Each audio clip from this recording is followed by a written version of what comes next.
ठीक है, तो किसी की भी वैल्यू पे जजमेंट आपको नहीं देना, आपको अपनी वैल्यूज के साथ में अलाइनमेंट देखना है बस। ओके, तो क्या होना चाहिए क्या नहीं होना चाहिए उसमें नहीं, वो बिलीफ हो जाएगा आपका। यहाँ पे हमें क्या इंपॉर्टेंट है उस पर देखना है। तो मेरे लिए हेल्थ और ग्रोथ के अंदर ग्रोथ इज मोर इंपॉर्टेंट, तो ग्रोथ कट हो जाएगी यहाँ से, और ग्रोथ कहाँ आ जाएगी, इधर आ जाएगी। अब देखिए एक और स्टेप आ जाएगा लेफ्ट साइड में, क्योंकि अब दो हो चुके हैं तो लेफ्ट साइड में भी कंपैरिजन होगा। लेफ्ट साइड में कंपैरिजन की डायरेक्शन है बॉटम टू अप, नीचे वाले को ऊपर वाले से कंपेयर करना है। ठीक है, आकृति इट इज नॉट पॉसिबल कि आप डिसाइड नहीं कर सकते, दोनों में से एक ही चूज करना है, ऑप्शन ही नहीं है। तो देखें जरा कौन सा चूज करेंगे आप। ठीक है, कोई ऑप्शन नहीं, एक ही चूज करना है। फिर पूछें कि एक ही अगर करना है तो क्या चूज करूंगा।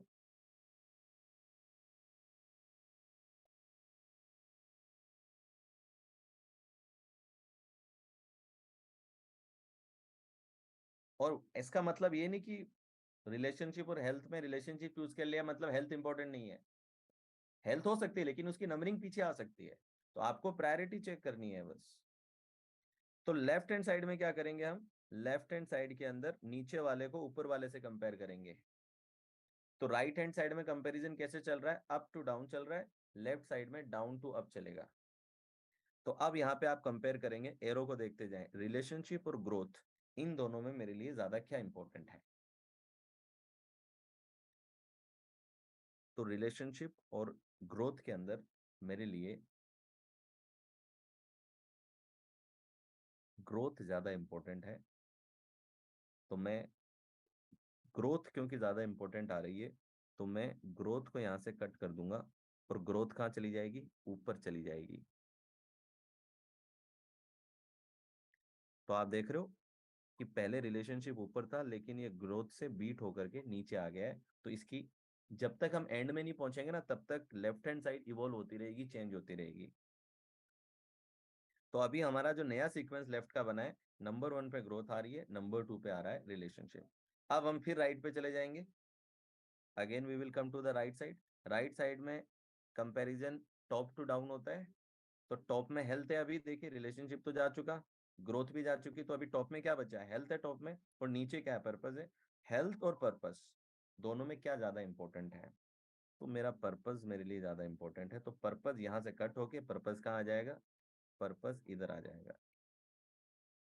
अब लेफ्ट साइड में कैसे कंपेयर होता है, डाउन टू अप होता है। तो अब पर्पस को रिलेशनशिप से कंपेयर करेंगे कि पर्पस और रिलेशन में क्या ज्यादा इंपॉर्टेंट है। तो मेरे लिए पर्पस ज्यादा इंपॉर्टेंट है, तो पर्पस रिलेशनशिप से ऊपर आ गया। लेकिन लेफ्ट साइड में एक और करना है, राइट में तो हम सिर्फ दो को ही कंपेयर करते हैं, लेफ्ट में उसके ऊपर वाले से भी कंपेयर करना है। तो लेफ्ट में क्या आया, पर्पस और रिलेशनशिप को कंपेयर किया, तो पर्पस जीत गया, पर्पस ऊपर पहुंच गया। अब पर्पस के ऊपर ग्रोथ है, तो पर्पस और ग्रोथ को भी आपस में कंपेयर करेंगे, पर्पस और ग्रोथ में क्या ज्यादा इंपॉर्टेंट है।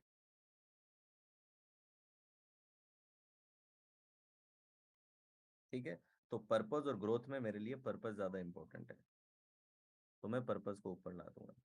आलोक जी यहाँ पे कोई आपका बिलीफ सिस्टम मत डालिए कि हेल्थ के बिना ये नहीं हो सकता वो नहीं हो सकता, कुछ नहीं, ये आपके लिए अगर ऐसा है तो हेल्थ को नंबर 1 पे डाल दीजिए आप।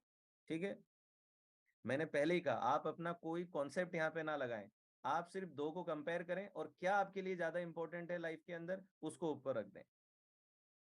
ठीक है, मेरे लिए क्यों पर्पस ऊपर है, क्योंकि मेरे लिए वैल्यू में पर्पस ऊपर है, इस वजह से मैं अगर बीमार हूँ, बहुत पेन में हूँ, कुछ भी इशू है, मैं अपना प्रोग्राम कैंसिल नहीं करता, मैं अपना प्रोग्राम करता रहता हूँ, मैं ट्रेवलिंग करता रहता हूँ, पेन हो तो भी, हेल्थ डिटेरियोरेट हो रही हो तो भी। क्योंकि मैं जब भी डिसीजन लेता हूँ तो डिसीजन लेते समय मेरे लिए पहली प्रायोरिटी में अपने पर्पस को रखता हूँ, हेल्थ को नहीं रखता हूँ। ठीक है, तो ये कंप्लीटली मेरा वैल्यू सिस्टम है। आपका अलग हो सकता है, आपके अकॉर्डिंग अगर ऐसा है कि हेल्थ पहले आनी चाहिए तो आप पहले हेल्थ को रखिए। ठीक है, तो इसलिए इसमें कोई बिलीफ सिस्टम बीच में ना लाएं, सही गलत का आपका ज्ञान बीच में ना लाएं, सिर्फ दो वैल्यू को आपस में कंपेयर करें और आपके लिए क्या चीज प्रायोरिटी है उस प्रायोरिटी को तय करें।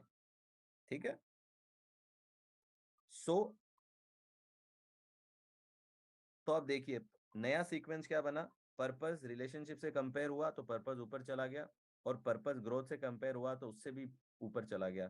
तो पर्पस अब यहाँ से हट जाएगा, और जो हमारा नया सीक्वेंस है वो क्या है कि नंबर 1 पे पर्पस है, नंबर 2 पे ग्रोथ है, और नंबर 3 पे रिलेशनशिप है।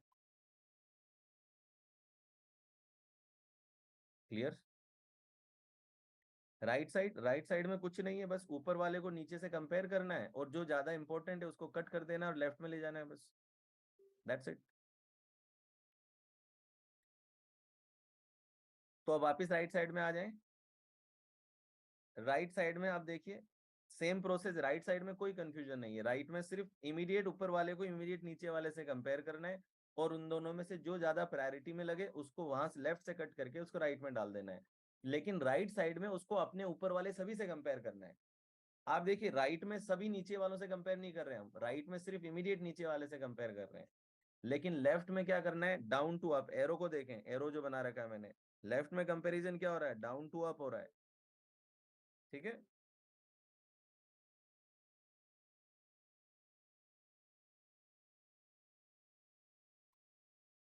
व्हाट वी डू नेक्स्ट तब तक करते जाइए जब तक फाइनल आ गया बस। और जब वो अपना, जैसे पर्पस को मैंने रिलेशनशिप से कंपेयर किया, उससे वो जीता तो ग्रोथ से किया, ग्रोथ से जीता तो ऊपर आ गया पर्पस, यानी कि यहाँ पे प्रोसेस खत्म, वापस राइट साइड पे जाइए। जब लेफ्ट वाला काम हो गया तो वापस राइट में जाना है, राइट वाला काम हो गया वापस लेफ्ट में आना है। ठीक है,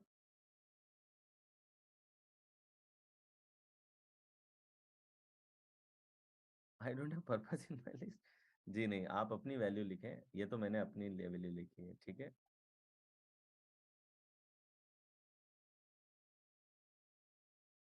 समझ में नहीं आएगा अगर आप ध्यान नहीं देंगे तो। इस प्रोसेस में कुछ है ही नहीं, मतलब समझने जैसा ऐसा कुछ है नहीं इसके अंदर। सिंपल जो मैं कर रहा हूँ आप वो करते जाइए।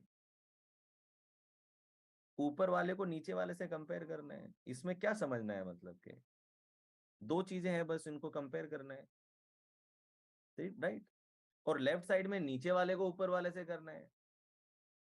लेफ्ट और राइट में एक सिर्फ इतना सा अंतर है कि राइट वाले साइड में सिर्फ इमीडिएट वाले को सिर्फ उसके नीचे वाले से कंपेयर कर रहे हैं, लेकिन लेफ्ट साइड में उसको सभी से कंपेयर कर रहे हैं। That's it. आगे आ जाएं। अब इधर राइट साइड में अप टू डाउन, इसलिए जो मैं बोल रहा हूं उसको बार बार सुनिए। ठीक है, उतना ज्यादा बढ़िया करेंगे आप। अब देखें वापस राइट साइड में आ जाएं, इस साइड में अप टू डाउन कंपैरिजन होता है। अब क्या है, हेल्थ है, अभी सबसे ऊपर हेल्थ है, हेल्थ के नीचे विजडम है।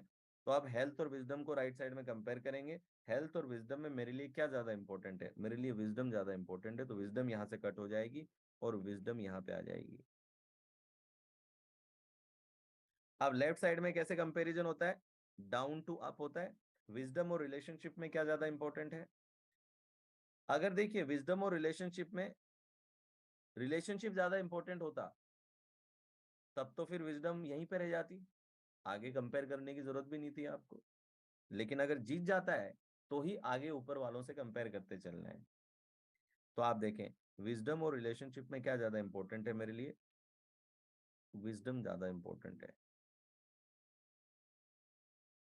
विजडम और ग्रोथ में क्या ज्यादा इंपॉर्टेंट है मेरे लिए, विजडम ज्यादा इंपॉर्टेंट है। विजडम और पर्पज में मेरे लिए पर्पज ज्यादा इंपॉर्टेंट है। तो विजडम और पर्पज में पर्पज ज्यादा इंपॉर्टेंट है, यानी कि विजडम सेकंड नंबर पे ही रहेगा। तो यानी कि अब अपना जो सीक्वेंस लेफ्ट साइड में इवॉल्व हो रहा है वो क्या हो गया कि विजडम चौथे नंबर पे नहीं रहेगा, क्योंकि ये कॉम्पीट करके कहाँ पहुंच गया है, सेकंड नंबर पे, भी सेकंड नंबर पे पहुंच गया है। तो फोर्थ से कहाँ पहुंच गया, सेकंड नंबर पे पहुंच गया। तो अगर हमें इसको फेयर करके लिख लेना, इसलिए मैंने कहा था ना कि पेंसिल रखें अपने पास में। तो सेकंड नंबर पे हमारी विजडम है, फर्स्ट पे पर्पज है, सेकंड पे विजडम है, थर्ड पे ग्रोथ है, फोर्थ पे रिलेशनशिप है। ठीक है, इसको वापस लिख लेते हैं चलिए। तो अभी तक का जो सीक्वेंस आया है वो ऐसा आया है कि पर्पज अपना पहले आया, फिर अपना विजडम है, फिर अपनी ग्रोथ है, और फिर रिलेशन है।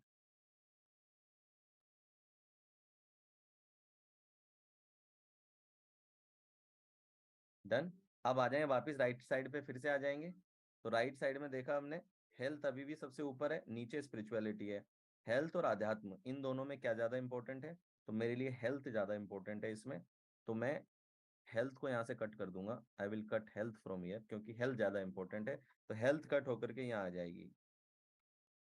अब हेल्थ को इधर अपने को कंपेयर करना है रिलेशन से। हेल्थ और रिलेशन में क्या ज्यादा इंपॉर्टेंट है? हेल्थ रिलेशनशिप ज्यादा इंपॉर्टेंट है, ये हम पहले भी कर चुके थे। तो हेल्थ और रिलेशनशिप में रिलेशनशिप ही ज्यादा इंपॉर्टेंट है, यानी कि हेल्थ रिलेशनशिप से यहाँ पे प्रायोरिटी में हार गया है। तो अब आप मानेंगे क्या इसको हमें आगे कंपेयर करने की जरूरत है किसी चीज से? राइट? कि जब आप चौथे से ही पीछे हो तो तीसरे दूसरे पहले से तो अपने आप पीछे हो गए, तो अब आगे कंपेयर करने की जरूरत ही नहीं है आपको, क्योंकि अगर ये रिलेशनशिप से हार गया मतलब ग्रोथ विजडम से तो ऑलरेडी हारा हुआ ही है। तो यानी कि हेल्थ यही रहेगा, इसकी यही पोजीशन आ गई। अब वापिस अब राइट में चले जाएंगे। राइट में देखें जरा, राइट में अब कौन सा सबसे ऊपर लग रहा है? स्पिरिचुअलिटी सबसे ऊपर है। स्पिरिचुअलिटी के इमीडिएट नीचे फ्रीडम है। स्पिरिचुअलिटी और फ्रीडम, आजादी, इन दोनों में से क्या चीज ज्यादा इंपॉर्टेंट है? मेरे लिए फ्रीडम ज्यादा इंपॉर्टेंट है, तो फ्रीडम यहाँ से कट हो जाएगी और फ्रीडम इधर आ जाएगी। अब फ्रीडम और हेल्थ में क्या ज्यादा इंपॉर्टेंट है? फ्रीडम ज्यादा इंपॉर्टेंट है। फ्रीडम और रिश्तों में क्या ज्यादा इंपॉर्टेंट है? फ्रीडम ज्यादा इंपॉर्टेंट है। फ्रीडम और ग्रोथ में क्या ज्यादा इंपॉर्टेंट है? फ्रीडम ज्यादा इंपॉर्टेंट है। फ्रीडम और विजडम में क्या ज्यादा इंपॉर्टेंट है? फ्रीडम ज्यादा इंपॉर्टेंट है। तो यानी कि फ्रीडम और पर्पस में पर्पस ज्यादा इंपॉर्टेंट है। तो फ्रीडम का देखिए, जीतते जीतते कहाँ पहुंच गई? सेकंड नंबर पे पहुंच गई। तो यहाँ पे फ्रीडम को अपन यहाँ से हटा देंगे, लास्ट पॉइंट से हटा देंगे, और ये इवॉल्व होते होते किधर पहुंच गई है? इसकी स्थिति बन गई है सेकंड नंबर पे। तो पहले पे पर्पस है हमारा और सेकंड पोजीशन पे फ्रीडम आ गई है। अब हम वापस राइट साइड में जाएंगे, ऊपर सबसे स्पिरिचुअलिटी है। स्पिरिचुअलिटी और ह्यूमर, इन दोनों में क्या ज्यादा इंपॉर्टेंट है? स्पिरिचुअलिटी ज्यादा इंपॉर्टेंट है, तो स्पिरिचुअलिटी यहाँ आ जाएगी। स्पिरिचुअलिटी और हेल्थ में क्या ज्यादा इंपॉर्टेंट है? ये पहले ही कंपेयर कर लिया था, हेल्थ ज्यादा इंपॉर्टेंट थी। तो स्पिरिचुअलिटी और हेल्थ में क्या ज्यादा इंपॉर्टेंट है? हेल्थ ज्यादा इंपॉर्टेंट है।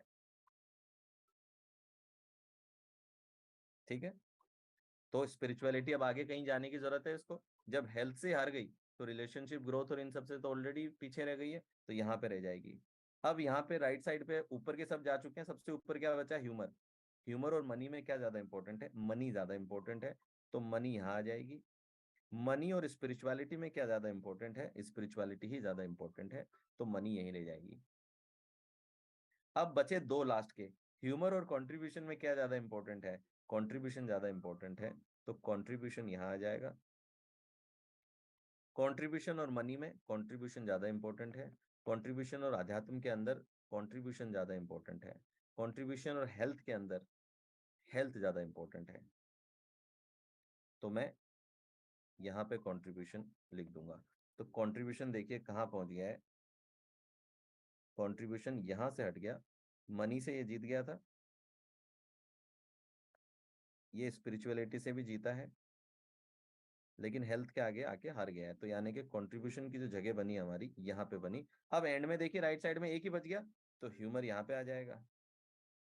और ह्यूमर और मनी को पहले ही कंपेयर कर लिया था, ह्यूमर और मनी में मनी ज्यादा इंपॉर्टेंट थी, तो ह्यूमर यहीं की यहीं रह गया।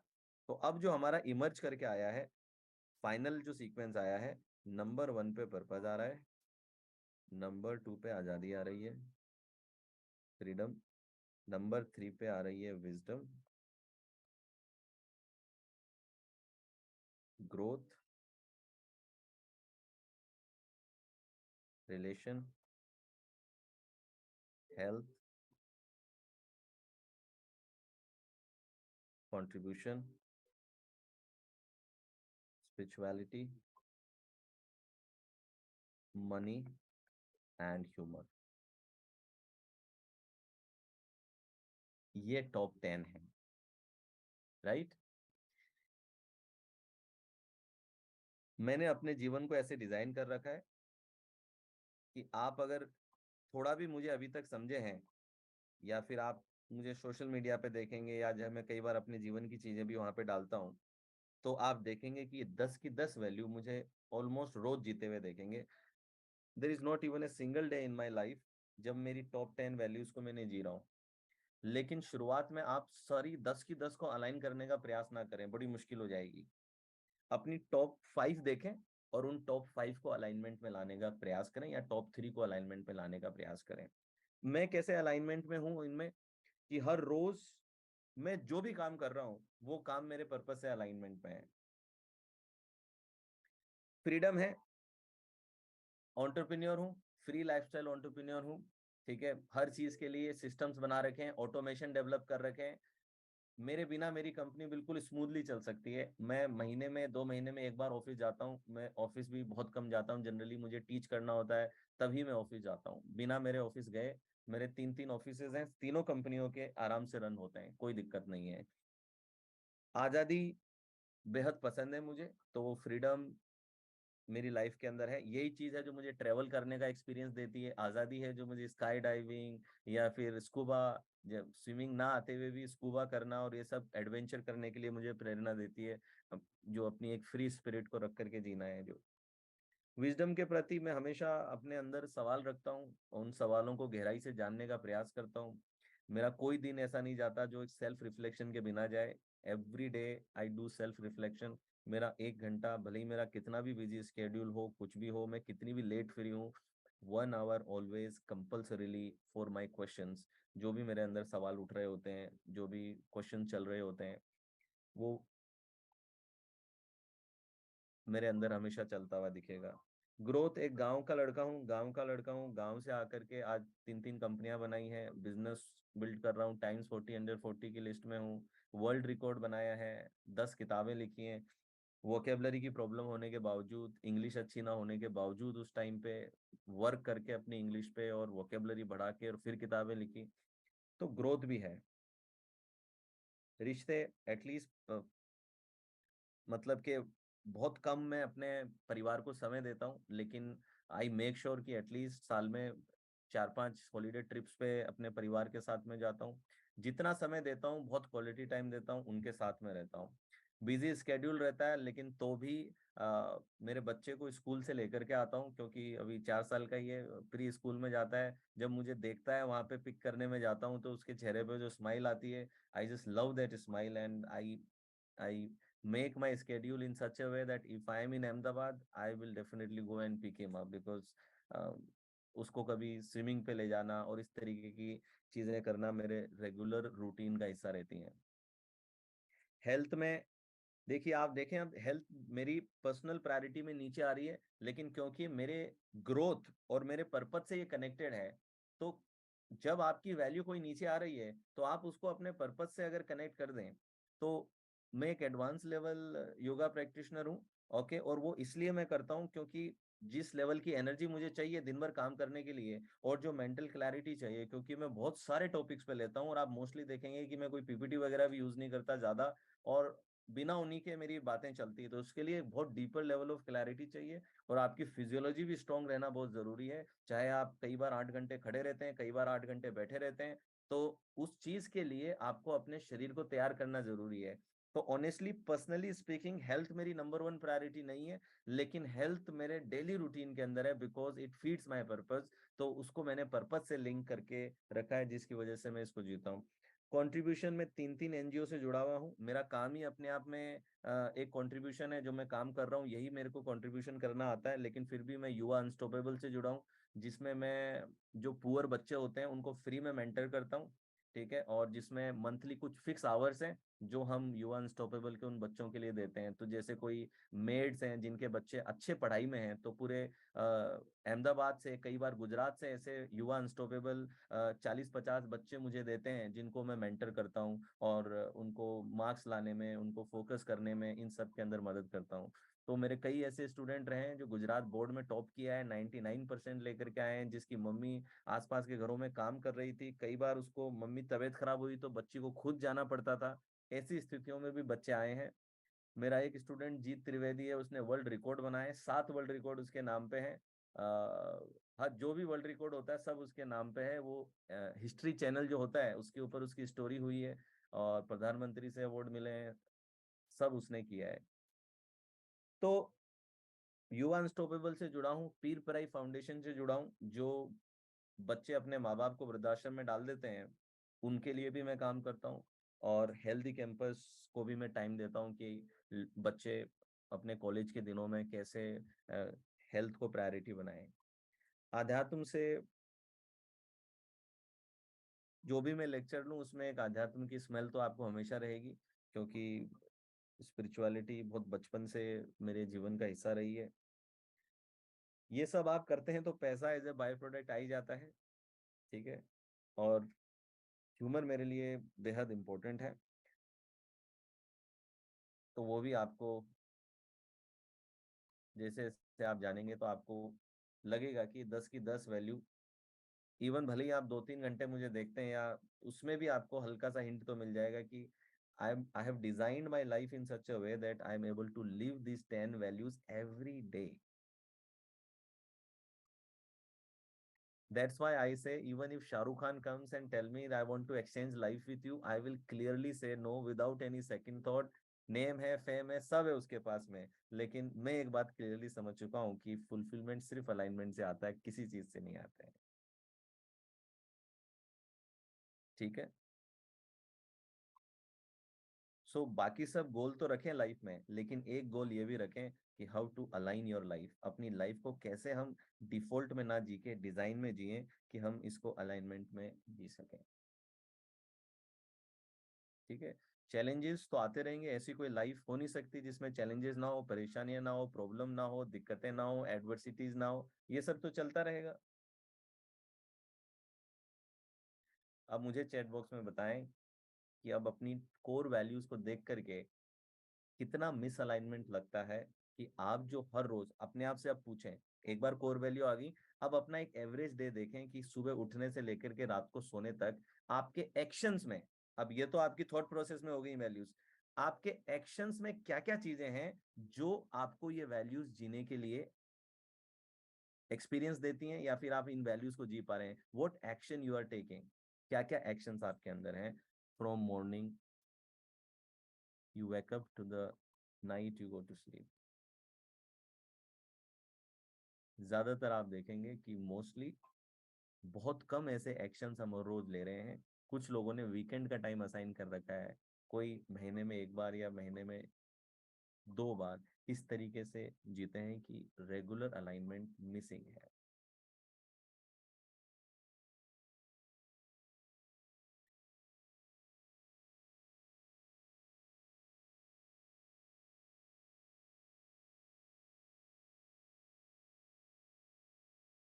क्लियर है जी। उतनी ही एब्सोल्यूट क्लैरिटी रहेगी आपको लाइफ में, जितना अलाइनमेंट उतनी ही क्लैरिटी भी आपको दिखेगी। तो जिनको भी अब मिसअलाइनमेंट की स्थिति लग रही है, तो क्या देखें, शुरुआत में एटलीस्ट 3 लें, अपनी 3 चीजें लाइए। जैसे सपोज क्रिएटिविटी है, आपकी वैल्यू में क्रिएटिविटी है। Now ask yourself what you can do to live this value. Can you dance? Creativity dance में भी एक्सप्रेस होती है। Can you write something? Right. Can you sing? Can you paint? Right. So creativity value में तो है, but उसके around कोई skill भी तो होनी चाहिए ना उसको जीने के लिए।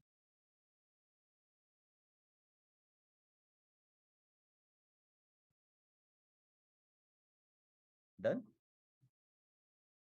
If freedom is in your value, see, क्या आपकी वर्क लाइफ में आपके पास में फ्रीडम है?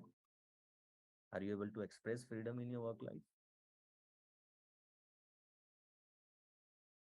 क्या आपकी रिश्तों की बनावट ऐसी है जहां पे आजादी है रिश्ते में? ठीक है। तो कई लोग, देखिए कुछ लोगों का जो पिंजरा है वो स्टील का बना है, किसी का सोने का बना है, ठीक है। लेकिन दोनों ही है तो पिंजरे। एक पक्षी अपने उड़ने का पोटेंशियल एक्सप्रेस नहीं कर सकता जब तक वो पिंजरे में है, पिंजरा चाहे डायमंड स्टडी क्यों ना हो।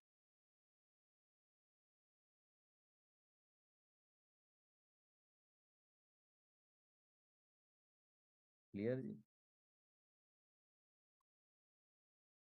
और देखिए ये तो मैंने अपने लिखे हैं, जरूरी नहीं कि आपके ही हो। पर्पज नहीं है, ठीक है, कोई दिक्कत नहीं, अभी जो वैल्यूज है उनके साथ अलाइनमेंट में रही है आलोक जी। इट्स नॉट नेसेसरी कि पर्पज होना जरूरी है आपका। आप अपनी कोर वैल्यूज देखें कि उनमें क्या आया है, उसके साथ अलाइनमेंट देखें। अगर उसमें हेल्थ है तो चेक योर रूटीन, मैं किस किस तरीके से अपनी हेल्थ की वैल्यू को जी रहा हूँ। क्या मैं वॉक करता हूँ? क्या मैं अपने सोने उठने का ध्यान रखता हूँ? क्या मैं अपनी डाइट में इसको एक्सप्रेस कर रहा हूँ? क्या हेल्थ की मेरी वैल्यू डाइट में एक्सप्रेस हो रही है, एक्सरसाइज में एक्सप्रेस हो रही है? क्या मैं पढ़ रहा हूँ न्यूट्रिशन पे या हेल्थ से रिलेटेड बहुत सारी चीजें पढ़ रहा हूँ मैं? क्या इसके बारे में जो ज्ञान ले रहा हूँ उसके जरिए भी कुछ अलाइनमेंट आ रहा है क्या?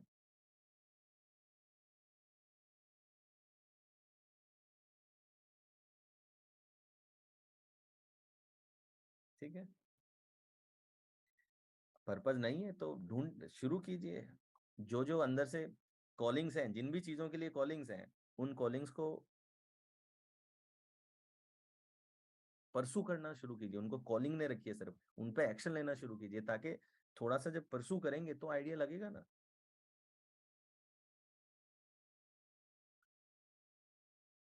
ठीक है। अगर जॉब में है जहां पे आपको लग रहा है कि क्रिएटिव फ्रीडम आपको नहीं दी जाती है या स्टक फील कर रहे हैं आप, राइट, आपके सभी आइडियाज को सप्रेस किया जाता है, दबा दिया जाता है, इनोवेट नहीं करने दिया जाता आपको, तो ऐसी स्थिति में अपने लिए प्लान ढूंढिए कि आप कैसे फ्रीडम को एक्सप्रेस करेंगे। क्या अपनी ट्रैवलिंग की आदत में उसे आप एक्सप्रेस करेंगे, ट्रैवल करके, डिफरेंट एक्सपीरियंसेस लेकर के, एक्सप्लोर करके? क्या आप एक साइड हसल बिल्ड करेंगे slowly and gradually, so that आप उस वैल्यू को जी सकें? ध्यान देखिए, if you are consciously compromising on your value, अगर आप कॉन्शियसली किसी वैल्यू पे कॉम्प्रोमाइज कर रहे हैं तो आपको अंदर से अनफुलफिलमेंट नहीं आएगा। इसका मतलब क्या है? सपोज मुझे एक बिजनेस बनाना है और उस बिजनेस की समझ लेने के लिए मैं उसी कंपनी में नौकरी पे चला जाता हूँ नौकरी करने के लिए, ताकि मैं अंदर का बिजनेस समझ सकूं और वो चीजें सीख करके अपने बिजनेस में अप्लाई कर सकूं। तो इसके लिए मैं डिसीजन लेता हूँ कि मैं 1 साल एक सॉफ्टवेयर कंपनी में काम करूंगा, ताकि अंदर की वर्किंग समझ सकूं, लोग कैसे काम करते हैं वो समझ सकूं, फिर मैं अपनी कंपनी खोलूंगा। तो इस 1 साल मैं कोई मिसअलाइनमेंट महसूस नहीं करूंगा। क्यों? क्योंकि मेरा ये एक्शन मैंने कॉन्शियसली लिया है और मुझे पता है that this is a step towards my value fulfilment.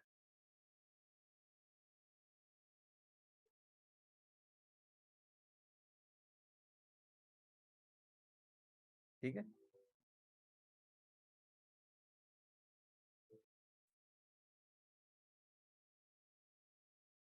Generally आपकी जो डीपेस्ट कोर वैल्यूज होती हैं ये इतनी आसानी से बदलती नहीं है। कई बार ट्रॉमेटिक इवेंट्स, बाहर का इन्फ्लुएंस इसे बदल सकता है। ये ऐसा भी नहीं है कि कभी बदलेंगी नहीं, ये बदल सकती हैं अगर बहुत बड़ा प्रेशर आप पे पड़ जाए तो। लेकिन फिर भी ये पूरी तरीके से तो खत्म नहीं होती हैं। आपकी कोर वैल्यू अंदर से थोड़ा दबाव तो बनाती है। तो जैसे कि सपोज एक लड़की की वैल्यू में इंडिपेंडेंस है, ठीक है, इसकी शादी हुई और इसने थोड़े दिन काम किया, बेबी हुआ, इसने बेबी को प्रायोरिटी दी, ठीक है, और नौकरी छोड़ दी। अब ये बेबी को आराम से बड़ा कर रही है। अब जब बेबी 11-12 साल का हो गया, 13 साल का हो गया, इंडिपेंडेंट हो गया, भले ही ये 12-13 साल इसने सप्रेस कर दिया था, लेकिन अब ये कॉलिंग, ये जो वैल्यू है, अब फिर अंदर से प्रेशराइज करेगी।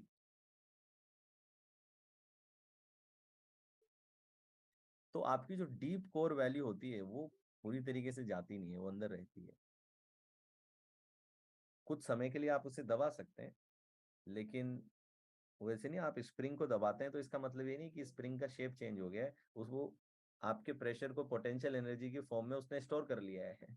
जब इनफ प्रेशर बन जाएगा तो वो पोटेंशियल एनर्जी जो है अनलीश होगी, राइट, और स्प्रिंग वापस अपने शेप में आने का प्रयास करेगी।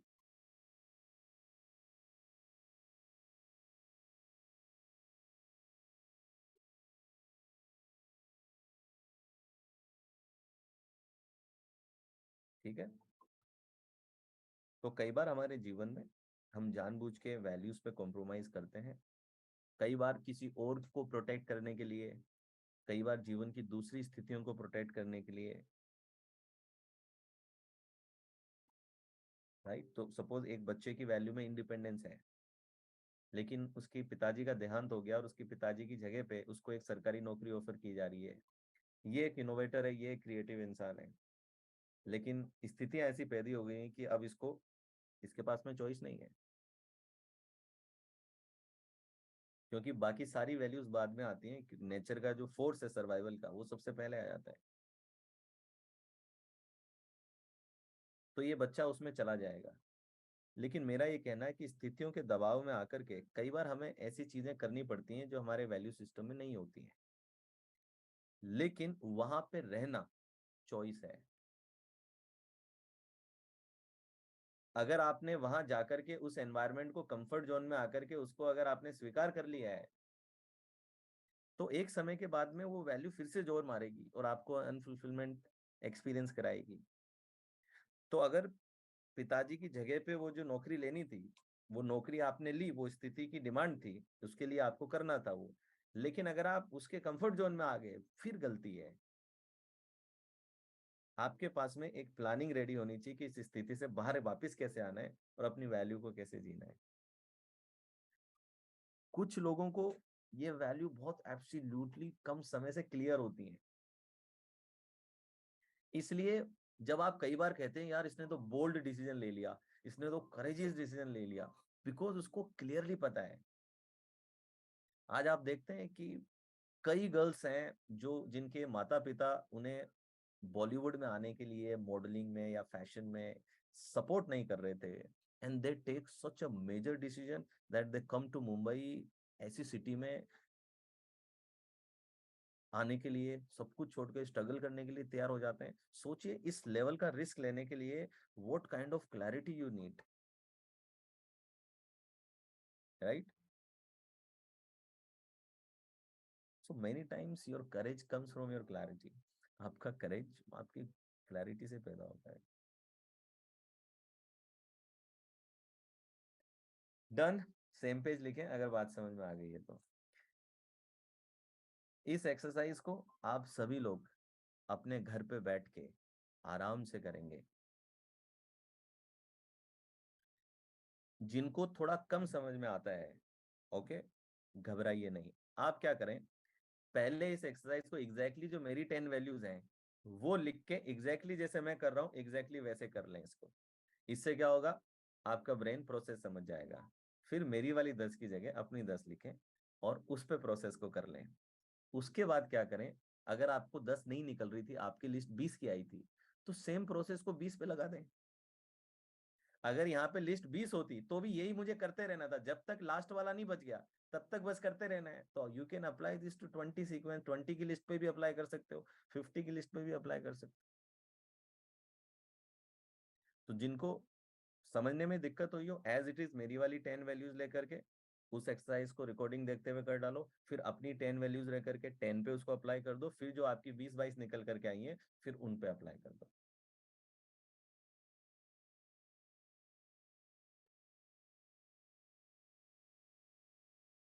क्लियर। तो एक और होमवर्क लिखेंगे आप, जब आप खुद पे कर लो तो मैंने आप लोगों को बोला है कि एक लैबोरेट होना चाहिए आपके पास में, राइट। कि एनएलपी की जो भी आप टेक्निक सीखें जिस पे आप जाके घर में एक्सपेरिमेंट कर सकें। तो जो भी इस एक्सरसाइज के लिए तो आपके लाइफ पार्टनर के साथ आपको ये एक्सरसाइज करनी है। पहले अपनी निकलवा लीजिए, फिर आपका जो लाइफ पार्टनर है उसकी वैल्यूज निकालिए और जरा देखिए आप उसे कितना समझते हैं और वो आपको कितना समझता है।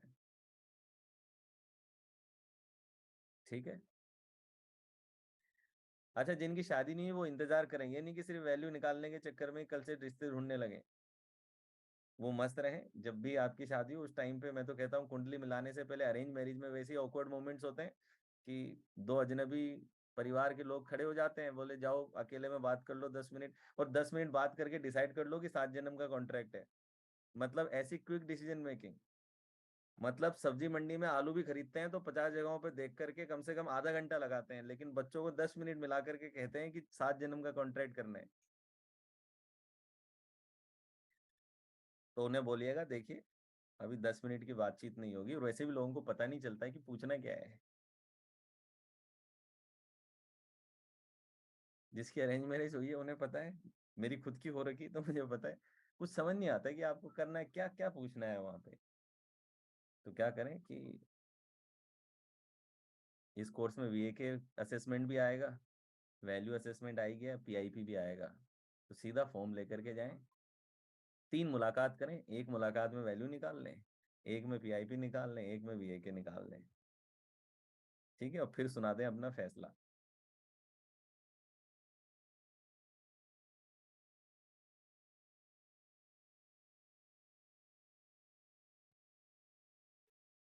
और शादी गुण मिलने का कोई गेम नहीं है, देखिए। ठीक है, शादी गेम है कि आपको अपने पार्टनर की वीकनेस पता चल जाए कि इसकी क्या वीकनेस है, और आप अपने मन को बना लें कि इसके साथ जिंदगी भर रह सकता हूँ क्या मैं। ठीक है,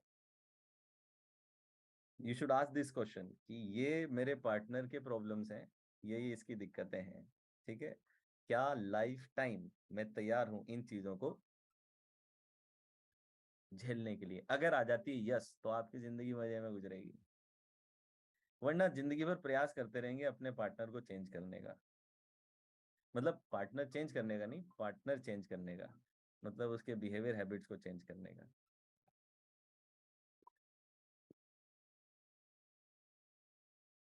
डन, आगे बढ़ जाए। इसलिए देखिए कि इंडियन कल्चर में जो मैरिज का इंस्टीट्यूशन है, जो मैरिज का कॉन्सेप्ट है, ये concept one of the most successful concept है इंडियन कल्चर के अंदर। राइट, अब इसकी नींव हट रही है। अब इसकी जो इस इंस्टीट्यूशन की जो इस कॉन्सेप्ट की जो फाउंडेशन है, अब फाउंडेशन थोड़ी हिल रही है, क्योंकि 6-7% की डाइवोर्स रेट है अभी, और बढ़ रही है।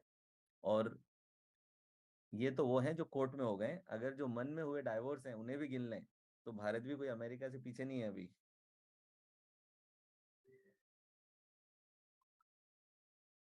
ठीक है, बहुत से हैं जो मन में होकर के रखें, लेकिन भारत में 2 परिवारों की शादी हो जाती है, समाज से शादी होती है, मतलब कि जो बहुत लोग इन्वॉल्व होते हैं। तो कोई समाज के डर से बैठा है, कोई बच्चों के डर से बैठा है, अलग अलग स्थितियां हैं। तो आप देखें कि पहले जो अरेंज मैरिज का कल्चर था, why that was a very relevant concept. ये थोड़ी एनएलपी की बात तो नहीं है, थोड़ी लाइफ की बात है। अगर आप कंफर्टेबल हैं तो कर लें इस पे बात, या आगे बढ़ जाएं टेक्निक पे, आपका इंटरेस्ट बनता है तो। यस लिखें, अगर ज़्यादा यस आती है तो मैं इस पे बात करता हूँ, क्योंकि ये टॉपिक से तो रिलेटेड ही है, बट ठीक है चलिए। तो देखें कि हमारी कुछ फैमिली वैल्यूज होती हैं, हर परिवार की या हर कास्ट की कुछ वैल्यूज होती हैं, जो बच्चे को बचपन से ही डाली जाती हैं। राइट, हर परिवार रिचुअल्स के जरिए, अलग अलग प्रोसेसेस के जरिए एक वैल्यू सिस्टम है जो अपने बच्चों में बिल्ड करता है। ओके, अब पहले क्या होता था कि आपके शादी कराने के जो कॉन्सेप्ट थे, अरेंज मैरिज के जो कॉन्सेप्ट थे, वो कॉन्सेप्ट क्या करते थे कि फैमिलीज फिक्स थी कि इस प्रकार की कास्ट में, इस प्रकार की फैमिली में शादी होगी। इससे होता क्या था, इससे ये होता था कि जो वैल्यू है वो वैल्यू पहले से क्लियर है, यानी कि वैल्यू असेसमेंट करने की जरूरत नहीं है। कि एक बच्चे की जो वैल्यूज आती थी, वो वैल्यूज कंप्लीटली इन्फ्लुएंस होकर के उसके समाज और उसके परिवार, इन वैल्यूज से उसका वैल्यू सिस्टम बनता था। इस वजह से अब ये लड़की जब शादी होकर के दूसरे घर में जा रही है, तो अब इसको एडजस्ट करने में ज्यादा प्रॉब्लम नहीं होगी, क्योंकि वो सिमिलर वैल्यू सिस्टम लेकर के जा रही है जो उस परिवार के वैल्यू सिस्टम को कॉम्प्लीमेंट करेगा। ओके, सो दैट्स वाई ये सिस्टम बड़ा अच्छे से चल रहा था। लेकिन आज ये प्रोसेस रेलिवेंट नहीं है। आज क्यों रेलिवेंट नहीं है? आज इसलिए रेलिवेंट नहीं है क्योंकि आज इंटरनेट की मौजूदगी होने की वजह से आज आप सिर्फ अपने पारिवारिक वैल्यू से इन्फ्लुएंस नहीं है। आज आप इन्फ्लुएंस रोनाल्डो से भी हैं, आज आप इन्फ्लुएंस बॉलीवुड और हॉलीवुड की मूवीज से भी हैं, उन स्टार से भी हैं। आज पूरे संसार से आपकी वैल्यूज इन्फ्लुएंस हो रही हैं। आज बच्चे बाहर पढ़ने जाते हैं एक उम्र के बाद में, वो बच्चे पारिवारिक वैल्यू सिस्टम में नहीं रह रहे हैं, तो बच्चा बाहर जा रहा है, न्यूक्लियर फैमिलीज आ चुकी हैं, तो कई बार माता पिता भी उन वैल्यूज को लेकर के नहीं चल रहे हैं। तो आज इंटरनेट होने की वजह से एक बच्चे की वैल्यू सिस्टम को शेप करने में सिर्फ माता पिता या परिवार का रोल नहीं है, आज पिक्चरों का रोल, किताबों का रोल, इंटरनेशनल मीडिया का रोल, इन सभी का रोल आ चुका है। तो आज ये कॉन्सेप्ट जो अरेंज मैरिज का है, ये स्टैंड नहीं कर पाता। क्यों नहीं कर पाता? क्योंकि जो इसकी बेसिक फाउंडेशन ही इस बात पे थी कि ट्रांसफर ऑफ वैल्यू सिस्टम था। क्योंकि अब बच्चे हॉस्टल में जाके रहते हैं, अलग अलग प्रकार के स्टेट के लोगों से मिलते हैं, अलग अलग इंटरनेट पे एक्सेस है, तो अब वो वैल्यू सिस्टम का आपका जो सोर्स है, वो सोर्स सिर्फ परिवार से नहीं आता है।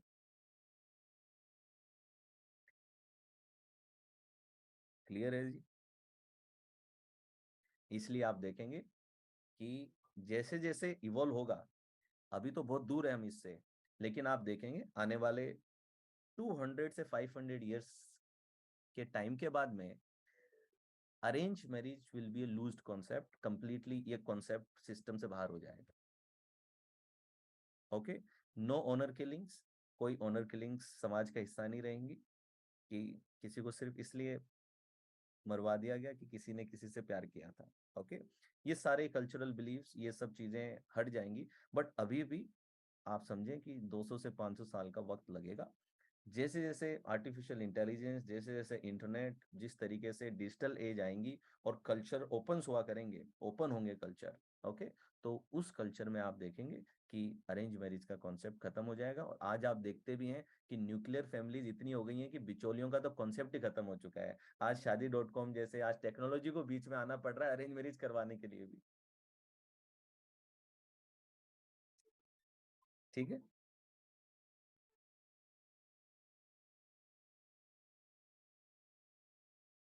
तो क्या,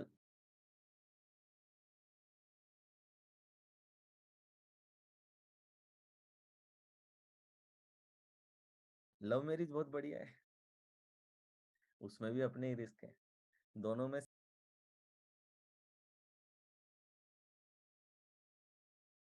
सेम ही रिस्क है।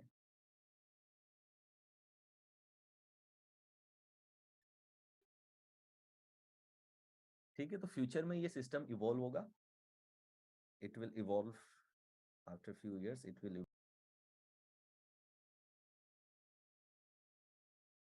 evolve and new system will emerge, एक नया सिस्टम इमर्ज होगा। ओके, सेम पेज लिख दें अगर बात समझ में आ चुकी है तो, क्योंकि अब हम आ जाएंगे स्विच टेक्निक पे कि how to shift the identity, identity को शिफ्ट किस तरीके से करें।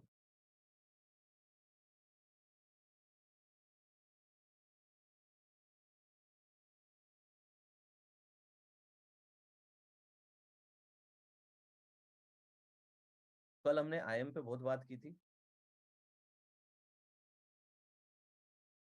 How to align values, align करें, आप लें एक्शन लें, वो आपको तय करना है, कोई फिक्स फॉर्मूला नहीं हो सकता इसका। तो आपको तय करना है कि अपने रूटीन में मैं ऐसी कौन सी चीजें लेकर के आऊं जो चीजें मेरी वैल्यूज के साथ में अलाइनमेंट में आती हैं। तो उस एरिया में आपको काम करना शुरू करना है। ठीक है, वैल्यू कोई चेंज करने की जरूरत नहीं है, वैल्यू के अराउंड अपनी लाइफ को बिल्ड करने का प्रयास करें।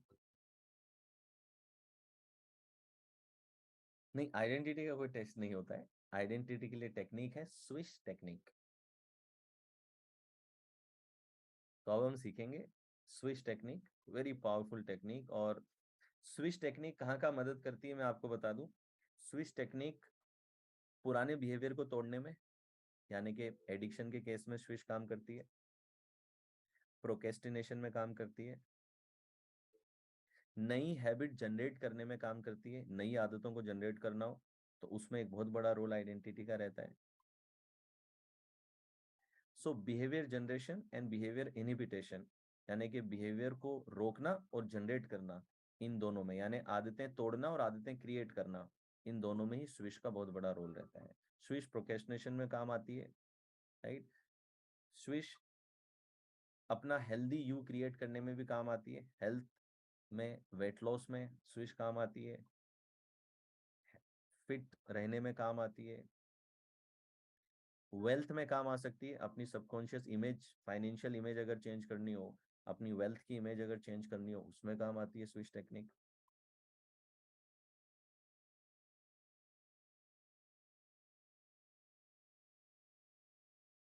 तो बहुत बड़ा एप्लीकेशन है स्विच टेक्निक का। क्यों? क्योंकि ये टेक्निक आपकी आइडेंटिटी में चेंजेस लाती है, आई एम में चेंज लाती है, that how you are identified, किस चीज से आप आइडेंटिफाइड हैं। और आइडेंटिटी बेहद मैटर करती है, या आपके बिहेवियर, कमिटमेंट, बहुत सारी चीजों पर निर्भर करती है।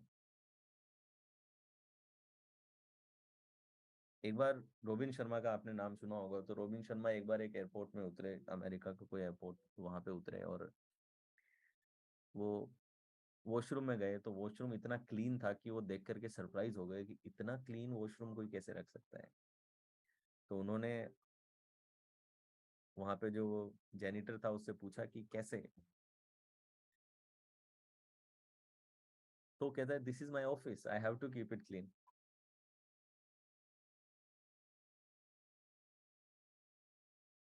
वो कहता है कि लोग जब इस एयरपोर्ट पे उतरते हैं और इस वॉशरूम में जाते हैं, तो वॉशरूम की स्थिति को देख करके मेरे देश के बारे में एक इम्प्रेशन बनाते हैं, जजमेंट बनाते हैं। आई वॉन्ट दैट कि जो मेरा फर्स्ट इम्प्रेशन है देश का, वो अच्छा बने। सोचें आप, इसको क्या ड्राइव कर रहा है? हुँ? एक इंसान क्या कह रहा है कि जी $700 मिल जाता है, $500 मिल जाता है। तो ये इंसान उस लेवल का कमिटमेंट नहीं दिखा पाएगा। जिसको सिर्फ $500 मिलने का सबब है, वो नहीं इतना कर पाएगा। ठीक है? तो आपकी आइडेंटिटी से आपका कमिटमेंट अनलीश होता है, with what you are identified. तो अगर आप ट्रूली एक एज एन इंडियन अपने आप को आइडेंटिफाई करते हैं, आपसे अपनी कार से कभी भी कोई चिप्स का पैकेट बाहर नहीं फेंका जाएगा। ठीक है? फेंक ही नहीं सकेंगे आप।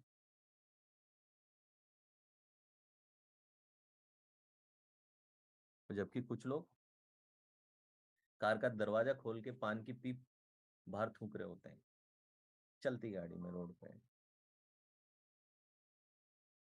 ठीक है?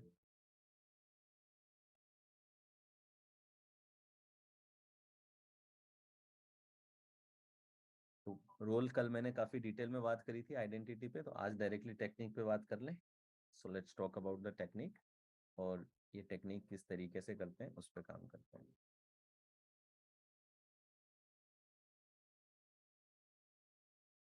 कई बार ये भी होता है दोस्तों कि गलत आइडेंटिटी हमारी सफरिंग का कारण भी बन जाती है। हमने इसका अच्छे में रोल तो देखा, लेकिन आइडेंटिटी का बुरा रोल भी आ जाता है कई बार। It can make you suffer as well. I am a good boy, तो गुड बॉय तो सब में यस बोलता है। तो अब ये बहुत मना करना चाहता है, 50 चीजों में मना करना चाहता है, लेकिन मन में 50 बार कर लेता है, लेकिन सामने वो बंदा आ गया, उसके सामने इसे ना नहीं बोला जा रहा। अब उसके सामने ना नहीं बोल रहा, बड़ा हंस हंस के हाँ बोलते रहा, हाँ हाँ मैं तुम्हारा होमवर्क कर दूंगी, या तुम्हारा होमवर्क कर दूंगा, या फिर तुम्हें ये पहुंचा दूंगा, ये पहुंचा दूंगी। और अब अकेला बैठ करके परेशान हो रहा है अंदर से, लोग समझते क्यों नहीं है, मेरे पास कहाँ समय है, ये वो, अंदर इसके द्वंद चल रहा है, अंदर इसकी लड़ाई छिड़ गई है। करेगा ये सफर, और कितनी लड़ाई कर ले, जब अगली बार फिर बंदा आएगा, ये ना बोलना चाहता मगर ना निकलेगी इससे। क्यों? क्योंकि इसकी आइडेंटिटी एक गुड बॉय की आइडेंटिटी है, और ये इससे बाहर नहीं निकल पाएगा, पीपल प्लीजिंग बिहेवियर में आ जाएगा। इसलिए आप देखते हैं कि भारतीय परिवारों में, स्पेशली शहरों में थोड़ा कम होता है, और गाँव में आप देखें तो ज्यादा होता है, राइट? गाँव में बचपन से ही लड़की को आइडेंटिटी शिफ्ट करने के लिए तैयार किया जाता है। तुम तो पराया धन हो। ठीक है? और उसके अंदर एक अच्छी डॉटर इन लॉ, ससुराल में जाए तो मेरा नाक ना कटाना, एक अच्छी बहू बनना, इसको एक अच्छी बहू की आइडेंटिटी दी जा रही है, एक गुड डॉटर इन लॉ की आइडेंटिटी दी जा रही है कि आई am a good daughter in law. अब देखिए, इस लड़की ने आइडेंटिफाई किया that I am a good wife, I am a good mother, I am a good daughter in law. Okay, अब समाज ने इसकी डेफिनेशन भी दी है कि गुड डॉटर इन लॉ कौन होती है और गुड मदर कौन होती है, या फिर गुड वाइफ कौन होती है। बहुत पुराने जमाने में चले जाएं तो गुड वाइफ कौन है, कि भाई पिता के घर से डोली जाएगी, पति के घर से अर्थी आएगी।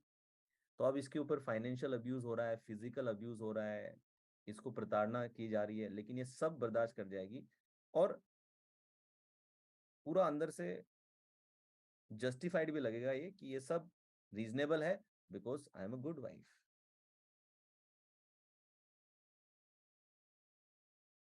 ठीक है। So many times having attaching yourself with the wrong identity, अपने आप को एक गलत आइडेंटिटी से अटैच कर लेना, कई बार आपकी सफरिंग करा सकता है, आपको गलत काम भी करवा सकता है। आपको क्या लगता है, ये जो टेररिस्ट होते हैं, कैसे एक इंसान को इतना आइडेंटिफाई कर दिया कि वो मतलब खुद की जान लेने के लिए भी तैयार है कुछ इनोसेंट लोगों को मारने की। राइट।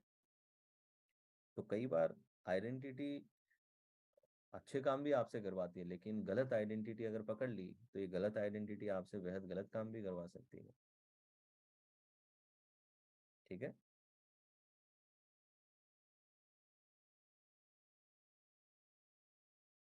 तो अगर एक आइडेंटिटी लेनी है कि एनएलपी बहुत अच्छे से आपके जीवन में उतरे, तो पता है एक आइडेंटिटी लें, देन आई एम एन एनएलपीयर।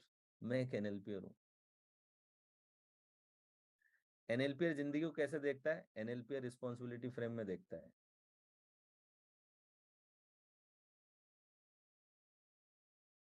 ठीक है। ये आईएम में डालें आप, और फिर देखें कि आपके लिए सभी टेक्निक्स को अप्लाई करना बड़ा इजी हो जाएगा। जब भी आपको लगे कि ये सिचुएशन के अंदर कुछ अनवांटेड है और मैं नहीं संभल पा रहा हूं, तो गुल एज एन एनएलपीयर, एक एनएलपीयर इस सिचुएशन को कैसे देखेगा।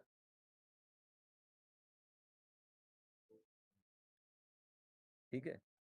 You can put on that identity and it will help you to apply and remember and be consciously aware, जिस सिचुएशन में किस टेक्निक को लगाना है उसमें आपको अवेयरनेस में बहुत मदद दे सकती है।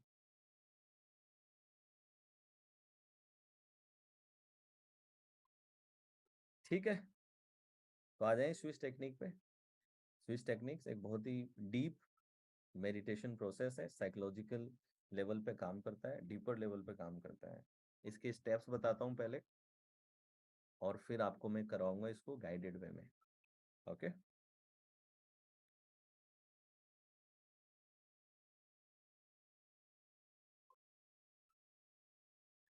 अच्छा, एक चीज मैं आपसे कह दूं कि आप लोगों की एक एक्स्ट्रा क्लास मुझे लेनी पड़ेगी, क्योंकि जो असेसमेंट वाले हैं, जो पीआईपी का असेसमेंट है और वीए का असेसमेंट है, साथ ही क्लास में हमारा स्विच हो जाएगा। राइट। और कल हीलिंग मेडिटेशन और एंकरिंग का टॉपिक होता है, एनएलपी का बहुत पावरफुल टॉपिक है एंकरिंग, वो हो जाएगा। लेकिन जो असेसमेंट के लिए मुझे अलग से एक्स्ट्रा क्लास आप लोगों की लेनी होगी। तो कल हमारे फर्स्ट 5 डेज का जो सेगमेंट है वो फिनिश हो रहा है, लेकिन एक एक्स्ट्रा क्लास के लिए मैं आपको बुलाऊंगा। वो extra class most probably next week में होगी, 5 दिन इनफ है। 5 दिन के बाद तुरंत नहीं बुलाऊंगा। लेकिन अपने दिमाग में रखिएगा कि जो हमारा रेगुलर रूटीन है उसके अलावा 1 या 2 एक्स्ट्रा क्लास आप लोगों की रहेगी। पहले बताया जाएगा आपको, टाइमिंग रात का ही रहेगा ताकि जिसमें आप कंफर्टेबल रहें। ठीक है। तो 1 या 2 मुझे एक्स्ट्रा क्लास लगेंगी। तो या तो एक अगर लगी तो एक एक्स्ट्रा क्लास में असेसमेंट्स करेंगे पीआईपी और वीएके के, और एक क्लास में आपको सिर्फ क्वेश्चन आंसर के लिए दूंगा, जिस क्लास में एक बार पूरे 5 दिन कंप्लीट हो जाए, उस पे आप रिकॉर्डिंग वगैरह देख लें, नोट्स बना लें। उसके बाद में एक हफ्ते के बाद में क्वेश्चन आंसर का राउंड रखेंगे, जब सब कुछ आपने पढ़ लिया उसके बाद में। ठीक है।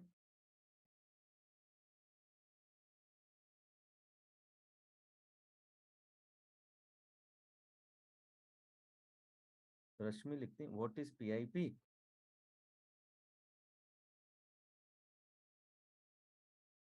बहुत बढ़िया। रश्मि पूछ रही है व्हाट इज पीआईपी, और पुनीत ने लिखा परफॉर्मेंस इंप्रूवमेंट प्रोग्राम। मतलब ये तो मजे ही ले लिया आपने मेरे। मजे तो नहीं ले रहे हो मेरे। मतलब जो कॉन्सेप्ट फाउंडेशन में बताया था, आज चौथे दिन पे आकर के आप ये कह रहे हो कि पीआईपी का मतलब क्या है। PIP pre installed psychological need, ठीक है। और किसी ने आंसर भी दिया है, मतलब कि परफॉर्मेंस इंप्रूवमेंट प्रोग्राम। पुनीत, एडी हो क्या? ये ना कह देना अब एडी क्या होता है।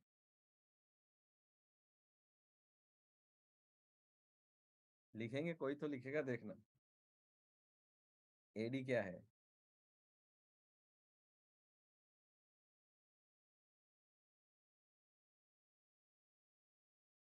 हाँ जनरली, हाँ फाउंडेशन नहीं देखी होगी ना आपने, इसलिए।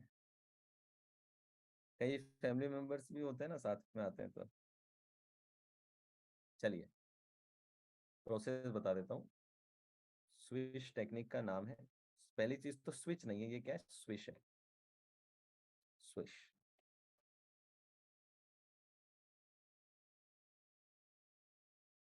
स्टेप नंबर 1 इसमें होता है क्यू इमेज। क्यू इमेज या फिर ट्रिगर इमेज।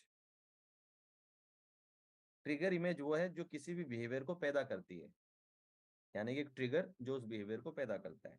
तो पहले स्टेप में क्यू इमेज, करंट इमेज बोल दो, क्यू इमेज बोल दो, ट्रिगर इमेज बोल दो, ठीक है। जैसे कि कई बार पब्लिक स्पीकिंग में इमेज क्या ट्रिगर करती है, कि आप स्टेज पे हैं और जनता आपके ऊपर हंस रही है, ये इमेज ड्राइव करती है किसी को। फोबिया में कई बार कौन सी इमेज होती है, कि डॉग आपके ऊपर कूद रहा है, ये इमेज आपके फोबिया को ट्रिगर कर रही है। सिगरेट में कई बार होता है कि दोस्तों के साथ खड़ा हूं, सिगरेट पी रहा हूं, ये इमेज ट्रिगर कर देती है, ठीक है।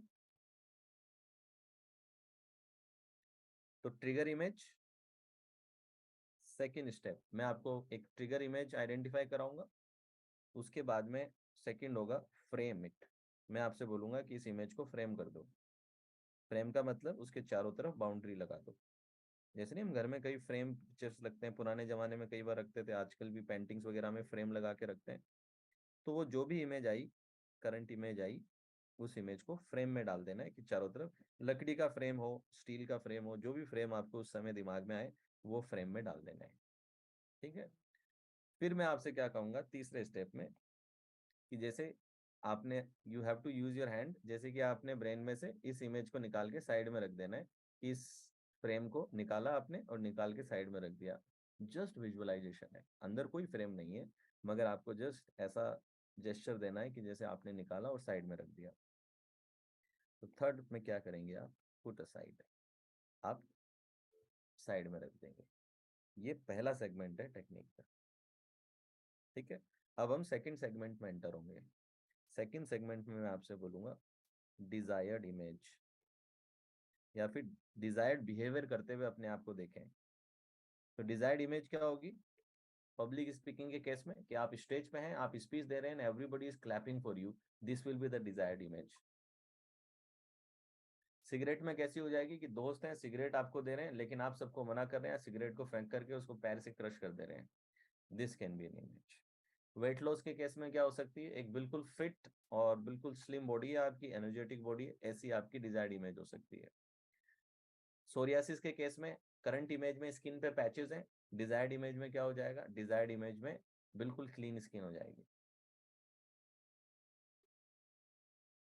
फिफ्थ, फिफ्थ में मैं आपसे कहूंगा कि इमेजिन करें गोल्डन बॉल है, और उस गोल्डन बॉल के अंदर आप इस इमेज को रख दे रहे हैं। जैसे नहीं कई बार आप अपनी गुल्लक में बाहर एक नोट डाल देते हैं, वैसे ही आपको इमेजिन करना है कि ये गोल्ड की बनी हुई बॉल है ये, और इस गोल्डन बॉल में you are putting this desired image, इस इमेज को आपने गोल्डन बॉल में डाल दिया है। जस्ट विजुअलाइज करना है, कोई गोल्डन बॉल कहीं नहीं है, but you just have to visualise कि गोल्ड की बनी बॉल है, जिसमें आपने, जैसे कई बार आप एक फोटो को फोल्डर में डाल देते हैं, इमेज को फोल्डर में डालते हैं, वैसे ही आपने क्या करना है, वो जो इमेज डिजायर्ड इमेज है उसको गोल्डन बॉल में डाल देना है। जब मैं कहूँ एक्सपेंड द गोल्डन बॉल, तो आपको क्या करना है, जैसे शटर खोलते हैं ना, वैसा इमेजिन करना है कि आप गोल्डन बॉल को एक्सपेंड कर रहे हो। जैसे आप गोल्डन बॉल को एक्सपेंड करेंगे, you have to use your hand. जैसे आप गोल्डन बॉल को एक्सपेंड कर रहे हैं, आपको इमेजिन करना है कि वो जो डिजायर्ड इमेज डाली थी, वो गोल्डन बॉल में से फ्लैश लाइट की तरह डिजायर्ड इमेज निकल करके बाहर आ रही है। तो जब भी मैं बोलूँ एक्सपेंड द गोल्डन बॉल, तो you have to use your hand as if you are expanding it, and आपको इमेजिन करना है कि जैसे ही आपने बोल्ड को एक्सपेंड किया, a new image is coming, जैसे ही आपने एक्सपेंड किया, a new image is coming. ठीक है।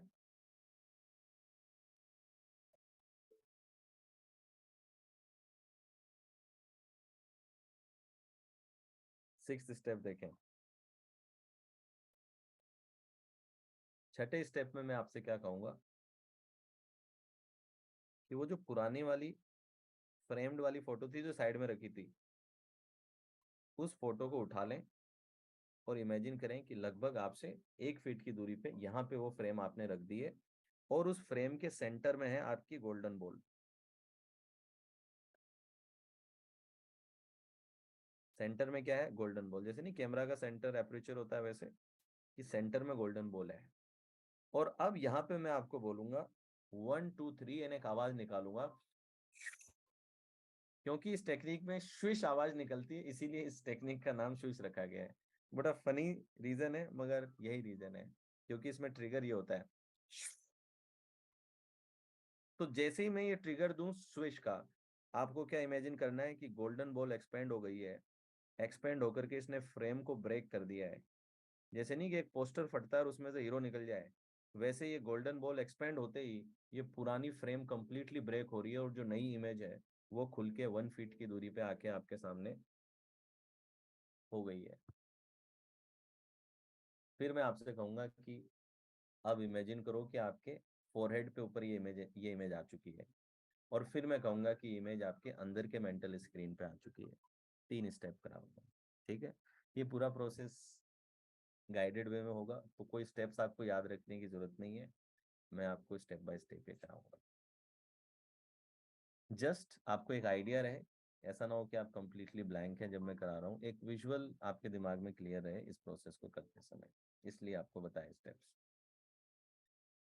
रेडी है सभी? थोड़ा पानी पी लीजिए, बायो ब्रेक करके आए, क्योंकि मैं नहीं चाहता कि जिस समय आप स्विच कर रहे हैं उस समय आपका फोकस अपने ब्लैडर पे हो।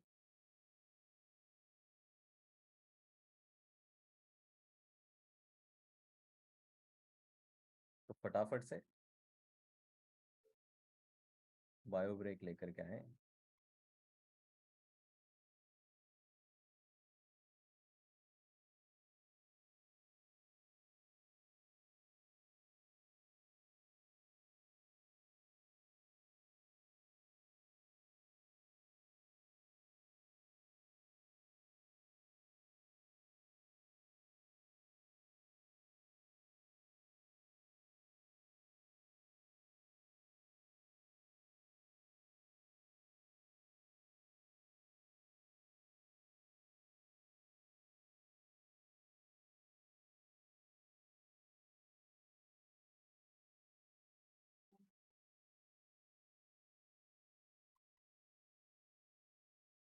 Yes.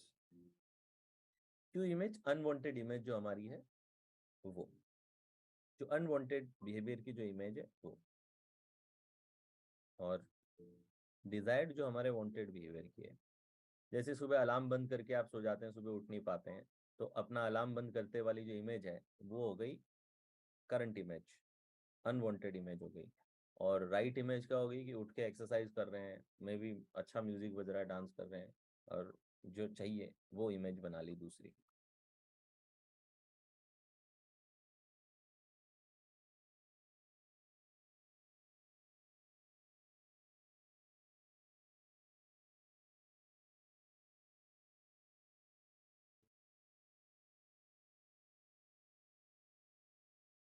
Yes you can.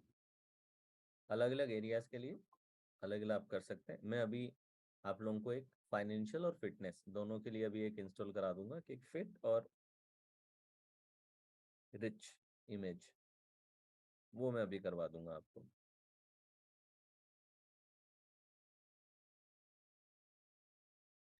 General consistency ना लें, किस एरिया में कंसिस्टेंसी को यूज करेंगे वो लें।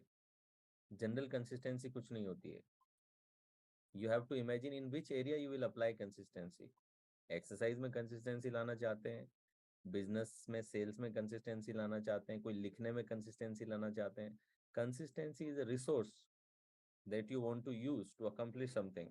राइट? तो जो अकम्प्लिश करना चाहते हैं वो इमेज लेकर के आनी है, कंसिस्टेंसी की कोई इमेज नहीं है। हाँ, बिजनेस में भी किस काम में कंसिस्टेंसी मीन्स व्हाट? रोज रोज ऑफिस जाना कंसिस्टेंसी है,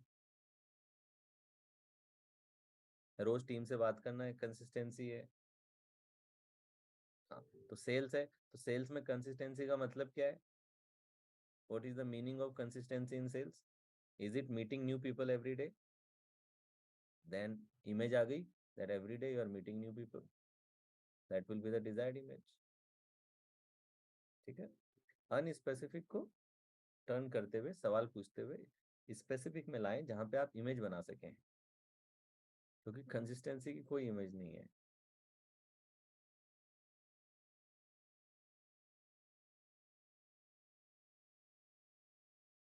चलिए,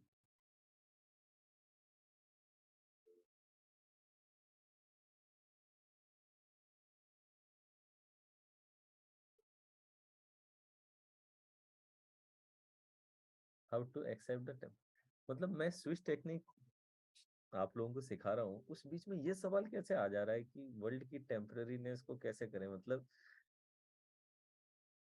ऐसा मैंने क्या ट्रिगर किया है कि ये सवाल पैदा हुआ आपके अंदर?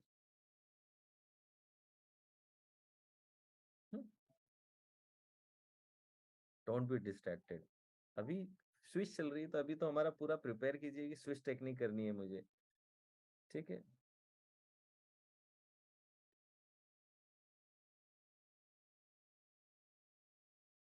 नहीं बैठे बैठे भी कर सकते हैं, ठीक है, you can do it by sitting as well,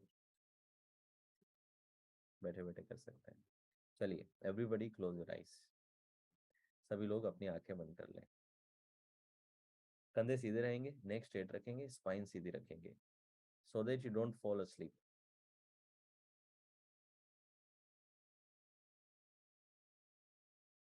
कंधे सीधे, नेक स्ट्रेट, स्पाइन सीधी, क्लोज योर आइज, और मेरी आवाज के साथ में जुड़ेंगे। Inhale deeply from your nostril and exhale slowly from your mouth.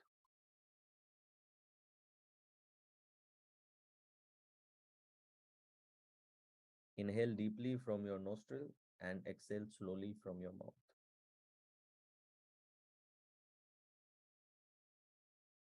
Inhale deeply from your nostril and exhale slowly from your mouth. Now breathe normally. अब normal breathing करें। अपनी स्पाइन को सीधा रखेंगे, मेरी आवाज के साथ जुड़ेंगे। कहीं पे भी विचार कहीं और जाने लगे, तो जहां मेरी आवाज सुनाई दे वहीं से इस प्रोसेस में वापस जुड़ जाएं। Now think of yourself in your mind। अपने मन में अपने आप को देखें, और देखें जरा क्या छवि आ रही है। See yourself in your mind। अपने आप को अपने मन में देखें।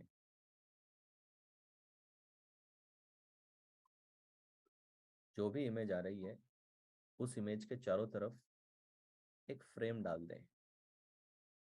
This is your current image, इसके चारों तरफ एक फ्रेम डाल दें। कोई लकड़ी का हो सकता है, कोई लोहे का हो सकता है। इसका कलर भी ऑब्जर्व कर लें कि किस कलर का फ्रेम लगा रहे हैं आप।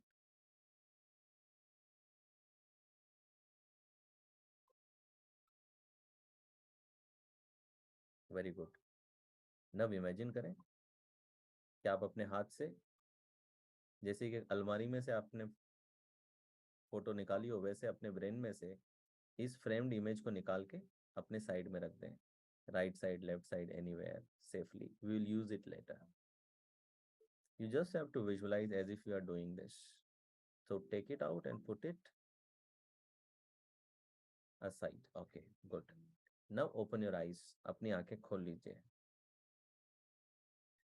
What is 67 minus 32? अपने मन में कैलकुलेट करें, कहीं लिखना नहीं है। Calculate it in your mind. 67 minus 32.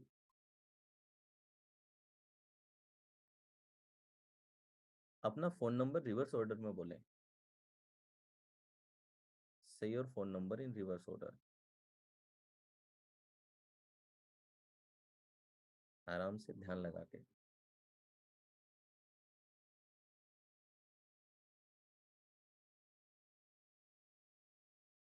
Good. Now again close your eyes. अब फिर से अपनी आंखें बंद कर लीजिए. कंधे सीधे रखेंगे, नेक स्ट्रेट रखेंगे, स्पाइन सीधी रखेंगे. नाउ इमेजिन करें कि आपसे लगभग 5 फीट की दूरी पे there is other you. Other you आप ही का क्लोन है, लेकिन आपका डिजायर्ड वर्जन है. जो वर्जन आप बनना चाहते हो वो है. देखें जरा. Other you is looking young, fit, healthy, dynamic and energetic. देखें अदर यू ने क्या कपड़े पहने हैं, उसके कपड़ों को देखें, उसके कपड़ों के कलर्स को देखें. Other you is looking young, fit, healthy, dynamic, energetic. Other you के चेहरे पे चमक है, ग्लो है, शाइन है. अदर यू ने अमेजिंग कपड़े पहने हैं. उन कपड़ों का कलर्स देखें, स्टाइल देखें. देखें अदर यू की हेयर स्टाइल कैसी है. जैसे एक डायरेक्टर एक कैरेक्टर को बिल्ड करता है, वैसे आज इस अदर यू को बिल्ड करें. As if you are the director, you are building this character, other you. Other you is looking young, fit, healthy, dynamic, energetic. Other you के चेहरे पे चमक है, शाइन है, ग्लो है. Other you is wearing amazing clothes, very colourful. Other you is having amazing hair style. और details observe करें, जो डिटेल्स आप डाल सकते हैं अदर यू में. Other you is looking young, fit, healthy, dynamic, energetic. Other you के चेहरे पे ग्लो है, चमक है, शाइन है, amazing hair style, amazing clothes. Other you is looking rich, wealthy and abundant. एक चार्म, एक अबंडेंस अदर यू के चेहरे से रिफ्लेक्ट हो रही है, रेडिएट हो रही है.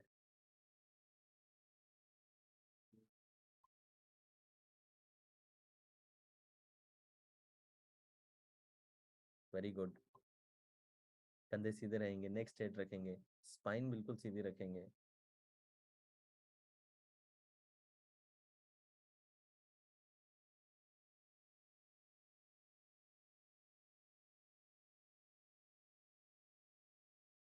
इमेजिन करें अब इस अदर यू को एक बीच पे. ये जो कैरेक्टर आपने बिल्ड किया, इसको एक बीच पे देखें. और इमेजिन करें that other you is jumping, doing exercises, and other you is looking very energetic. other you को कुछ एक्सरसाइज करते हुए देखें और एनर्जी को एक्सप्रेस करते हुए देखें.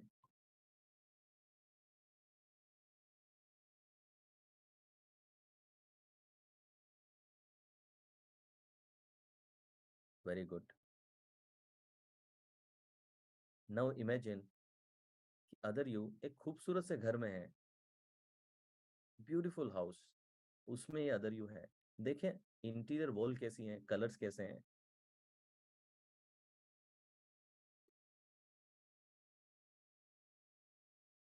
आप अदर यू को देख के बड़ा खुश हो रहे हैं, because other you is your better half, better version. देखें जरा अदर यू आपकी मदर के साथ है, and your mother is very proud of other you. आपकी मदर के चेहरे पे स्माइल है, ग्लो है. उन्होंने अपनी फेवरेट ड्रेस पहनी है, and she is very proud of you that you are having such a beautiful house. Other you is smiling. Other you की फिजियोलॉजी बिल्कुल कॉन्फिडेंट है, स्माइलिंग है, जॉयफुल है. अगर विचार कहीं और गए हो तो मेरी आवाज के साथ फिर जुड़ जाएं और अपने आप को इस घर में देखें. और इमेजिन करें कि अब वहाँ फादर भी हैं आपके. Other you is very happy with the father as well, and father is also very proud. Father के चेहरे पे स्माइल है, ग्लो है. Father is hugging other you.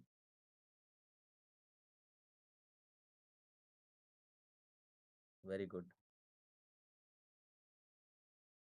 Now imagine करें दैट अदर यू एक सर्कल में खड़ा है और उसके चारों तरफ उसके रोल मॉडल्स हैं. Maybe APJ Kalam, Swami Vivekananda, Albert Einstein, Newton, Gautam Buddha, Sachin Tendulkar, Amitabh Bachchan, जो भी लगे, वो सब एक सर्कल में हैं. They all are clapping for other you. Other you is looking young, fit, healthy, dynamic, energetic. Other you के चेहरे पे स्माइल है, चमक है, and you are watching other you and it makes you feel beautiful that other you is living beautifully. Other you is healthy, fit, energetic, other you के चेहरे पे glow है, चमक है, शाइन है, अमेजिंग हेयर स्टाइल है, amazing cloth उसने पहने हैं, he is looking abundant and wealthy.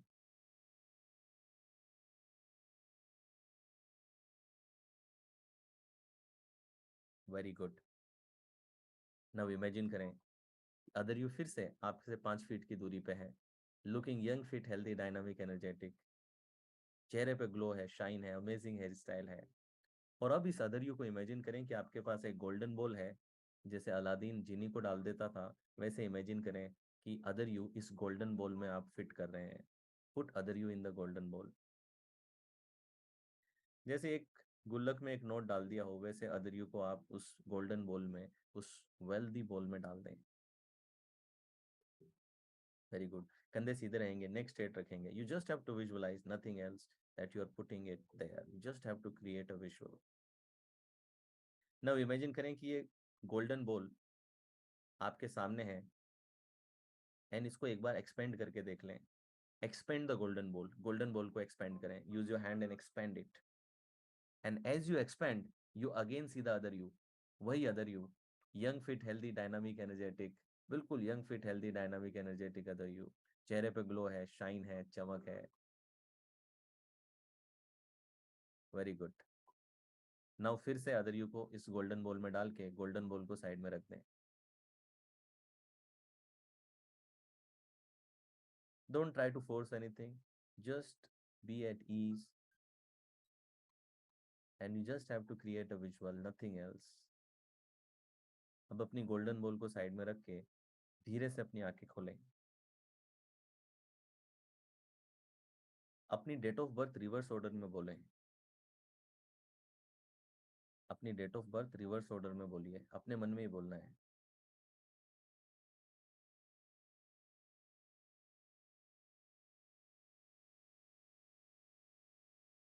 What is 91 minus 74? अपने मन में कैलकुलेट करें।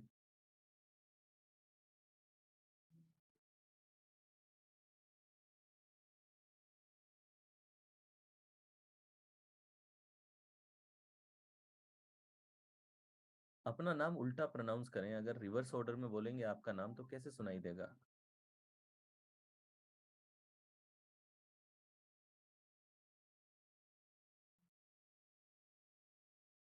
Now close your eyes again. अपनी आंखें बंद कर लें। वापस कंधे सीधे रखेंगे, नेक स्ट्रेट रखेंगे, स्पाइन बिल्कुल सीधी रखेंगे और अपनी आंखें बंद कर लेंगे।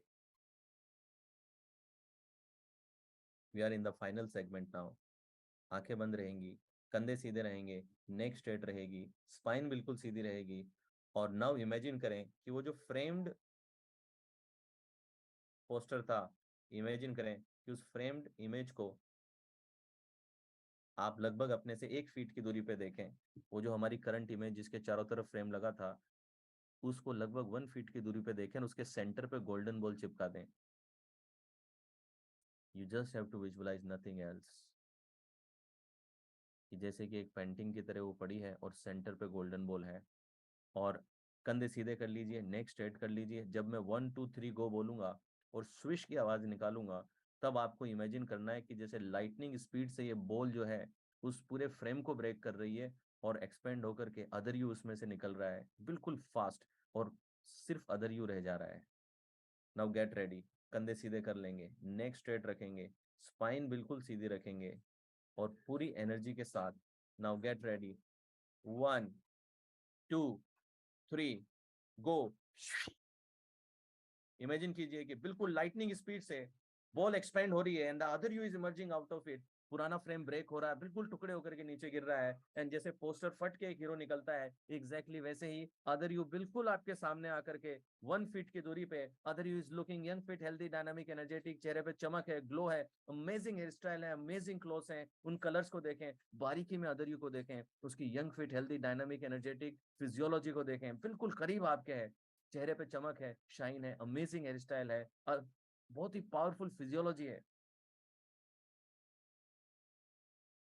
आप बड़े करीब से अदरयू को देख रहे हैं and you are feeling amazing other you से कनेक्ट होकर के। नाउ इमेजिन करें कि other you is moving closer to you, other you आपके क्लोज आ रहा है। नाउ इमेजिन दैट अदरयू आपके फोरहेड पे है, अपने फोरहेड के ऊपर अदरयू को देखें, अदरयू की इमेज को अपने फोरहेड पे देखें। Other you is looking young, fit, healthy, dynamic, energetic, और बिल्कुल चेहरे पे चमक है, ग्लो है, शाइन है, amazing hair style, amazing colours. और नाउ इमेजिन करें कि अब अदरयू आपके अंदर एंटर है और अपने मेंटल स्क्रीन पे देखें, अपने मन के अंदर अब अदरयू को देखें।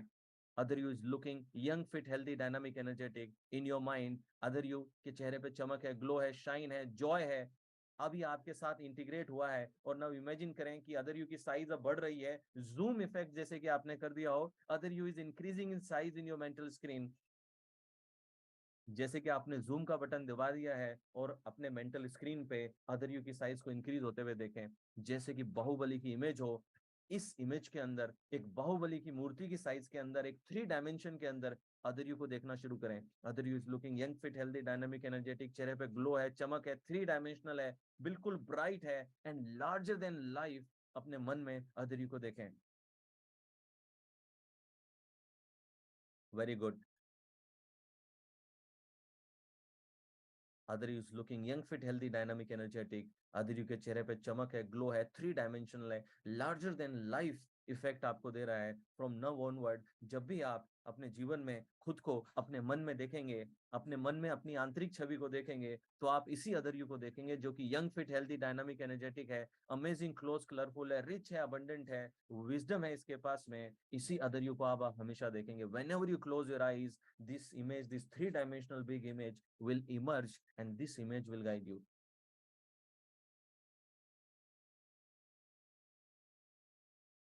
Other you is looking young, fit, healthy, dynamic, energetic in your mental screen, larger than life, 3 dimensional, giving you confidence, giving you energy, always integrated with you. Very good. Now slowly rub your hands, put them on your eyes and come out.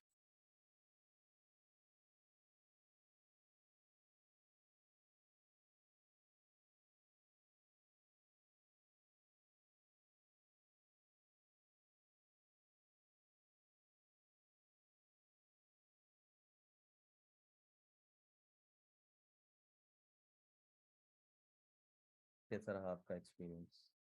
How do you feel?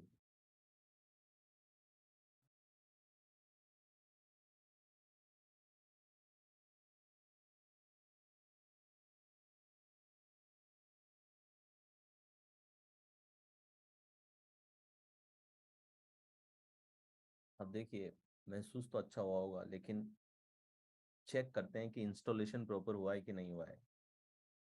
Installation अगर इस क्रिया के बाद में proper हुआ है, ठीक है, तो अब जब हम वापिस अंदर जाएंगे तो अब नई इमेज ही उभर करके आएगी। अगर वही आती है और पुरानी वाली का नामो निशा खत्म हो चुका है, तो इसका मतलब है कि इंस्टॉलेशन क्लियर है। ठीक है, तो हमेशा एग्जिट लेने से पहले टेस्ट करना जरूरी है। तो now again everybody close your eyes.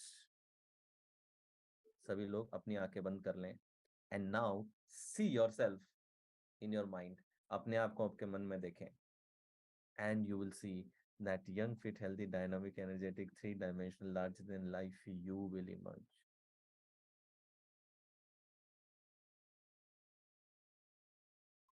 Okay, open your eyes and let me know कितने लोगों को इंस्टॉलेशन सक्सेसफुल हुआ है, कि नई ही इमेज दिख करके आती है। जैसे अब अपने आप को मन में देख रहे हैं तो पुरानी वाली नहीं आती, नई वाली आती है।